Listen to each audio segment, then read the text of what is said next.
Je crois qu'on a tous besoin de libération. Lorsque les choses n'avancent pas, lorsqu'on voit que les choses n'avancent pas dans notre vie, bien souvent, on va penser qu'on a besoin de délivrance. Peut-être qu'effectivement, c'est le cas, tu as besoin de délivrance, mais il y a d'autres cas aussi, on a besoin de libération avant de voir cette délivrance se manifester dans notre vie. Maintenant, comment est-ce que je sais que j'ai besoin de libération, de délivrance, ou si j'ai besoin des deux? Je vais vous expliquer ma manière de voir la délivrance et la libération. Je vois que la délivrance, on a besoin de délivrer de quelque chose. Donc, si on a besoin de délivrance, d'être délivré, c'est qu'on a été livré à quelque chose. Donc, je crois que quelqu'un peut avoir de délivrance dans le cas où cette personne, par exemple, a été livrée à un esprit. Il y a eu un pacte dans sa lignée familiale qui a été fait à un esprit. Ou bref, il y a quelque chose dans le monde spirituel qui a été évoqué contre toi. Maintenant, bien que cette personne peut sembler être libre, mais toute sa vie va être influencée par cet esprit si elle n'est pas délivrée de cet esprit. Et cet esprit va commencer par influencer ses émotions, influencer ses pensées. En influençant ses pensées, ses émotions, ce qu'il veut en fait, c'est amener cette personne à agir comme lui il veut. Il veut dicter la vie de cette personne. Donc, par exemple, tu peux te lever un matin et tu sens complètement déprimé, tu sens abattu, tu sens c'est comme il y a plus d'espoir. Pourtant, il y a rien qui s'est passé.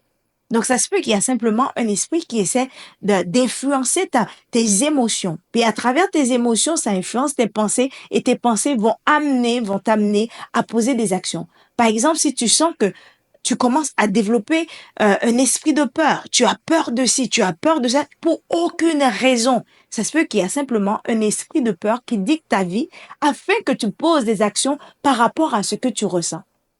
Il y a d'autres fois aussi que tu fais les choses bien. On te dit, fais ceci, va étudier, fais ABC et tu fais les ABC. Mais par contre, tu n'arrives pas à avancer. Tout le monde fait ABC, pour tout le monde, ça marche. Mais quand il s'agit de toi, ça marche pas. C'est comme si tu sens qu'il y a une force externe qui lutte contre toi, qui fait en sorte que, au lieu que les choses soient à ton avantage, tout devient à ton désavantage. Donc, ça se peut que, à ce moment-là, effectivement, il y a une force qui lutte contre toi et tu as besoin d'être délivré. Mais dans le cas de la libération, c'est différent. C'est moins subtil que cela. Quand on parle de libération, pour moi, je le vois au niveau plus de l'âme. Donc, pour moi, on a besoin de libération, d'être libéré des pensées qui sont contraires à la parole de Dieu et de toutes fausses croyances qui peuvent nous limiter. Donc, ces pensées et ces fausses croyances peuvent devenir des prisons qui nous limitent à ce qu'on peut faire. C'est comme dans le cas de l'autre, elle était limitée par cet esprit qui dicte sa vie. Donc, ces pensées deviennent des limitants qui nous empêchent de vivre pleinement ce que Dieu a pour nous. Un exemple que je peux donner, c'est quelqu'un, toi tu te dis, bah non, cette position-là, c'est pas pour moi. Pourquoi? Parce que ben ma sœur, mes frères, ils ont jamais vécu ça. Ma famille n'a jamais vécu ça. Alors comment est-ce que moi je peux vivre ça? Tu es comme Gédéon, ce que Dieu dit, vaillant guerrier. Mais Gédéon répond, mais non, qui suis-je? Regarde, le clan de ma famille, c'est le plus petit clan. Donc, à chaque fois qu'on te parle d'avancer, qu'on te parle de quelque chose qui peut être wow pour ta vie, il y a toujours cette pensée qui vient et qui rebondissent pour t'amener dans le découragement, pour t'amener à croire le contraire. Et t'arrives pas à avoir foi dans ce que Dieu te dit. Donc, à ce moment-là, c'est que tu sais que tu as besoin de libération parce il y a une pensée qui devient comme une prison dans laquelle que tu es ou qui te limite et à des choses que toi, tu peux faire. Tout ce que nous faisons va être limité par ce que nous croyons. Et ces choses, comme j'ai dit, peuvent devenir des prisons qui empêchent à ce que on puisse agir prendre notre envol dans les plans que Dieu a pour nous, d'agir en toute liberté. Habituellement, ces choses, ces pensées vont, vont être introduites par des peurs, des échecs, des déceptions, des blessures qu'on a vécues, qui ont laissé quelque chose dans notre âme. Et d'un moment à un autre, on va vivre ces choses dans notre vie. Et si on ne prend pas le temps de les enlever, d'être guéri, si on ne prend pas le temps, ben, nos pensées vont finir par être conditionnées par ces choses. Et non seulement ça, peut-être que tu dis, moi, 4, ben, moi, ça va. Et on doit aussi faire la guerre à toute pensée contraire, toute pensée de l'ennemi, parce que l'ennemi vient semer aussi en nous des pensées qui sont contraires à la parole de Dieu. Le monde veut semer en nous des pensées qui sont contraires à ce que Dieu nous dit. Et on doit faire la guerre à ces pensées-là de façon quotidienne et laisser le Saint-Esprit, demander au Saint-Esprit de révéler des choses. Est-ce qu'il y a des choses que je crois qui n'est pas selon la parole de Dieu? Est-ce qu'il y a des choses en moi qui sont fausses? Et on doit laisser et demander au Saint-Esprit de venir faire cette œuvre de purification en nous. Et on doit faire la guerre à ces pensées. Parce que l'ennemi se sert justement des échecs, se sert des blessures, parce il sait pertinemment que ces choses laissent des traces dans notre âme et par ces choses, il peut nous limiter, il peut nous bloquer pour que nous puissions pas accomplir les plans que Dieu a pour nous. Donc, il faut faire la guerre à ces pensées, mes amis. Il faut pas accepter ce que le monde nous dise. Il faut pas accepter ce que l'ennemi va venir nous chuchoter. Et des fois même pendant que tu dors, l'ennemi sème des pensées que tu vois quelque chose qui monte en toi, tu sais pas d'où ça vient. Mais quand tu fais un scan à la lumière de la parole de Dieu et que tu sais pertinemment que ce n'est pas de Dieu, tu dois le rejeter. Et bien des fois, ça peut être, oui, ton réel, ce que tu vois devant toi, ça représente ce que tu penses. Mais je veux te dire que il faut que tu mets la parole de Dieu au-dessus de ce que tu vois, ou au-dessus même de ce que tu penses. Parce que la parole de Dieu n'est pas limitée au visible. Par contre, le visible peut être transformé par la parole de Dieu. Dieu peut amener le réel, ce que tu vis en ce moment. Dieu peut le transformer. Mais la parole de Dieu ne sera jamais limitée par ce que tu vis en ce moment. Donc, il faut que tu donnes à la parole de Dieu la primauté, la priorité, comme étant supérieure même à ce que tu vois. Et un bel exemple de ça, c'est l'exemple d'Abraham, qui, voyant son corps, était usé. Il n'a pas cru en son corps, mais il a cru plutôt en ce que Dieu a dit.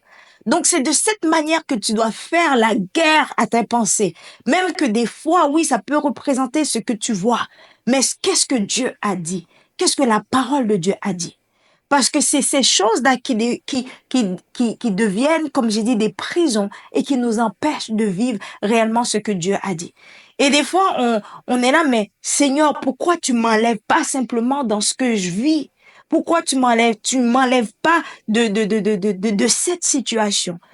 La vérité, c'est que si Dieu le fait, et si ta manière de penser n'a pas été transformée, si cette guérison n'a pas été opérée, si cet échec, Dieu ne te fait voir, ne te fait pas voir que non, toi, tu n'es pas l'échec. Tu as peut-être vécu un échec, mais toi, tu n'es pas. Si le Saint-Esprit ne vient pas enlever ces choses, tu vas te retrouver dans la même prison.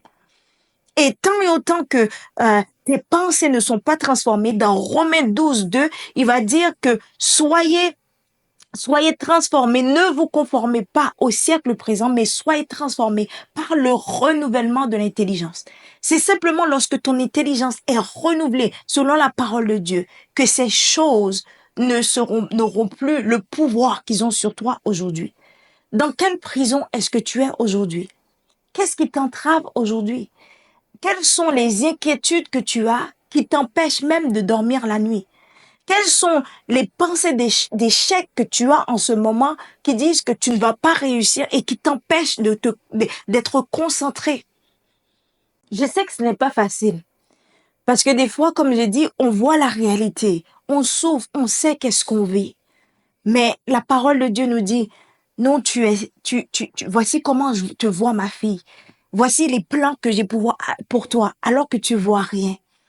Et ça va prendre des fois de mourir à ce qu'on ressent et de dire ce que Dieu a dit, c'est ce que je décide de croire. C'est ce que je décide, c'est sur quoi je décide de placer ma foi. Et des fois, ça fait mal à l'intérieur. Parce que ce que tu vis, ce que tu ressens est réel. Mais je veux te dire que tant et autant que tu continues à croire et à penser de cette façon, c'est tant et autant que tu vas rester là.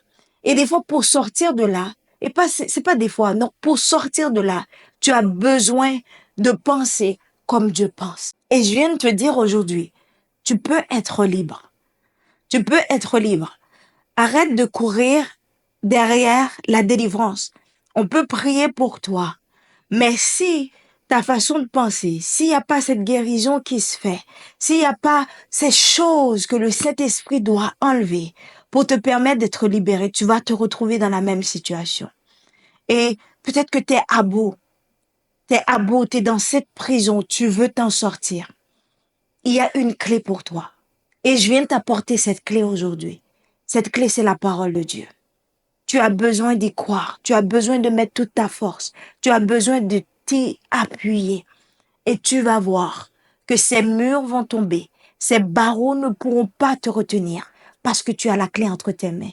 Et cette clé, c'est la parole de Dieu. Donc, sois libre. Prends ton envol.